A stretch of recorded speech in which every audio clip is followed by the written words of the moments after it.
Welcome to our first CML cast series, part of my industry. I have with me today Farrow from Farrow Creative, and you have an undergraduate degree and a master's degree in design communications, graphic communications and design from Kingston, I think, and you also taught in this area for quite a while. Yes. So tell me a little bit more about your industry experience. How long are you in the industry? Have you always been in that industry? And then I hear that you started your Farrow Creative, your own business in 2006. What made you make that move, really? I've been in the industry, I was working it out last night, and it's about 30 years. Wow. I was obviously a baby when I started. Mm-hmm. I've got an MA in graphic communication, and I've worked in the industry. And I worked in the industry for about 20 years. Mm-hmm. So I started my company up 10 years ago, Mm-hmm. and it's just flown by. So graphic design's all I've ever wanted to do from school.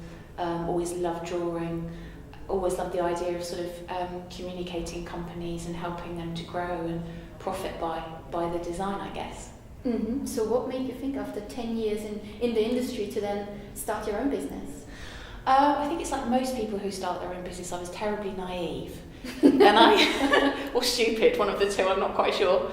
But it started up by me having worked for a couple of organisations that I really didn't respect, and they didn't respect their staff, and I just got a bit disillusioned with it. And I had two very young children, and I wanted my career to kind of fit around them. I didn't want to give up my career, but I wanted to sort of try and have a work-life balance. The reality of that is completely different because within the first week of starting up the company, I was flat out and was working full time. Yeah. From your point of view, how do you think that the industry has changed over the past 20 years, actually? Yeah.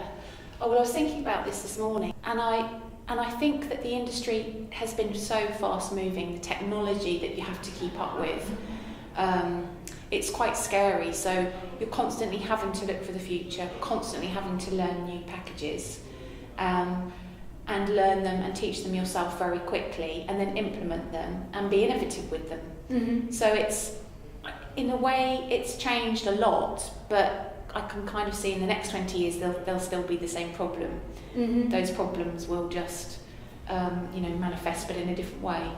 So what are the sort of the challenges that you have faced, and how have you overcome them? Well, I think technology has been a huge one, because we're constantly striving to keep up, which is one of the reasons why I didn't have a maternity break. I didn't want to kind of lose touch with the industry, which is what a lot of women have found. I think keeping your clients constantly kind of engaged and happy. People expect things very quickly now. So being present, being able to deliver something very quickly, and managing the client's expectation is a huge challenge.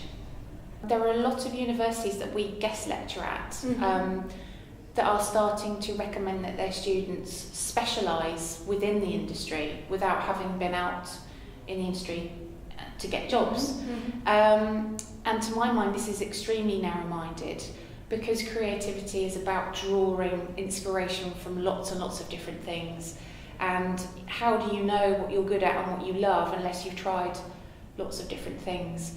So I think that might be a big problem. You know, people are being told to specialise, to find their niche, and I don't think that's necessarily the right way to go for the future.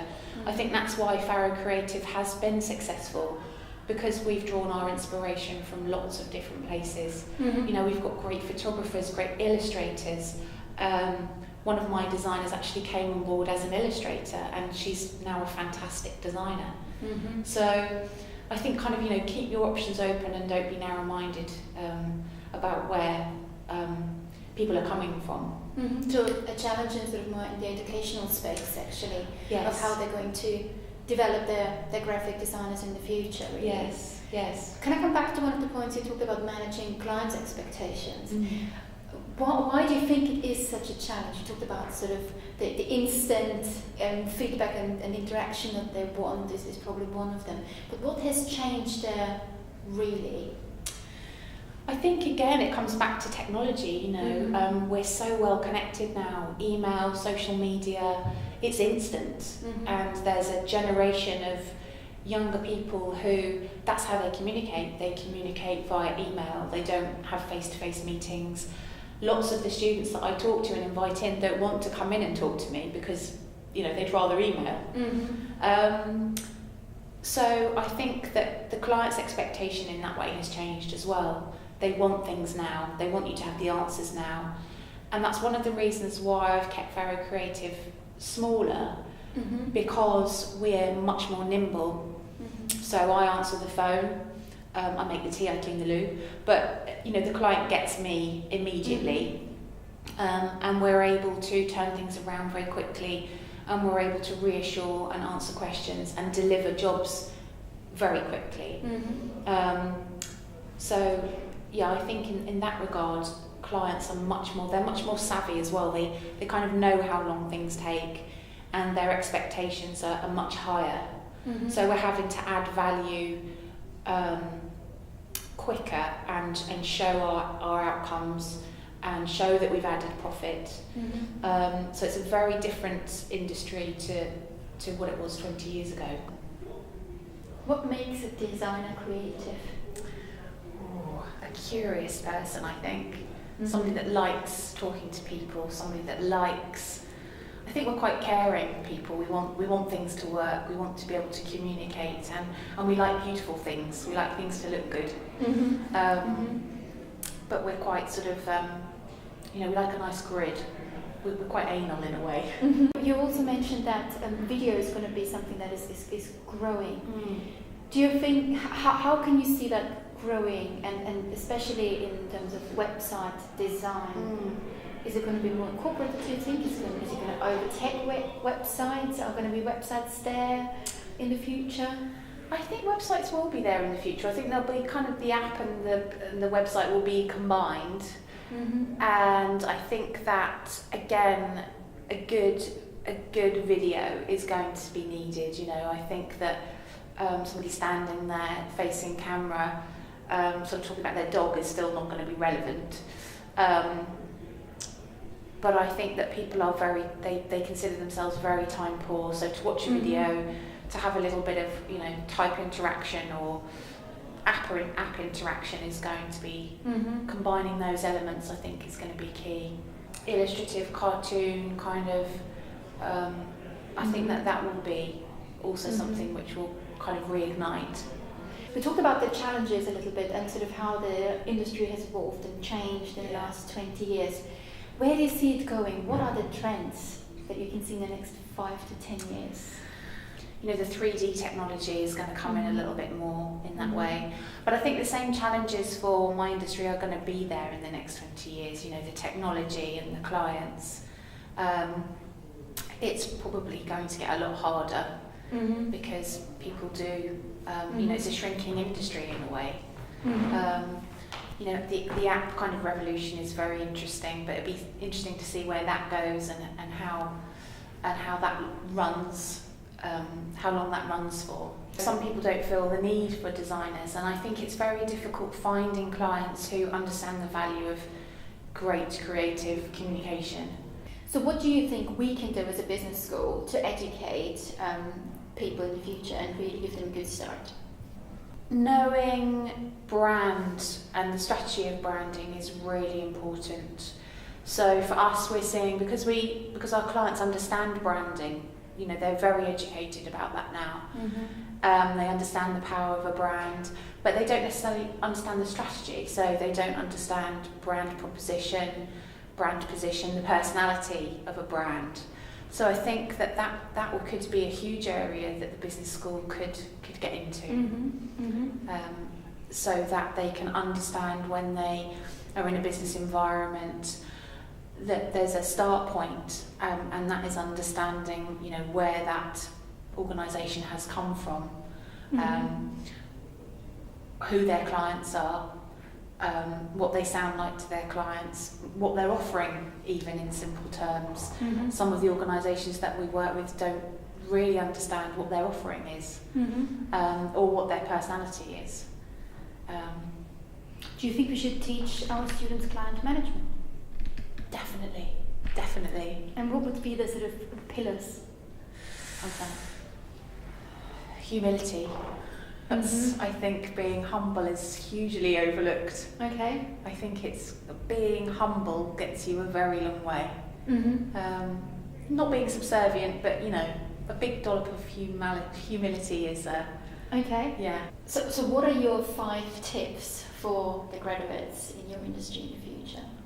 Don't be afraid to make mistakes. Yeah. Because mistakes are good. Mistakes are good.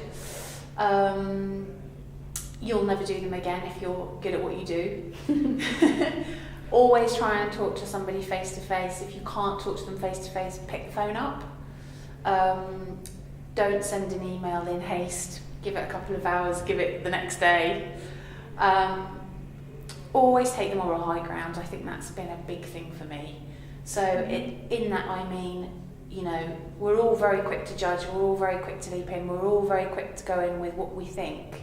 And I think just kind of taking a step backwards and just being for a while, I think is a great strength. And usually you find that if you've got a slightly tricky client, if you don't respond in the way that you really want to respond, their better nature comes out, and then you can kind of get into a better negotiation with them. Always employ the best people. Always employ the best people and pay them well.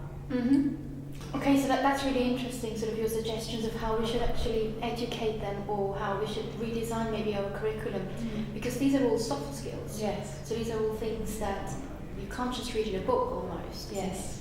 So how do you deal with that in your own company when people come in? What's your approach to that? I always say you can teach the technical stuff.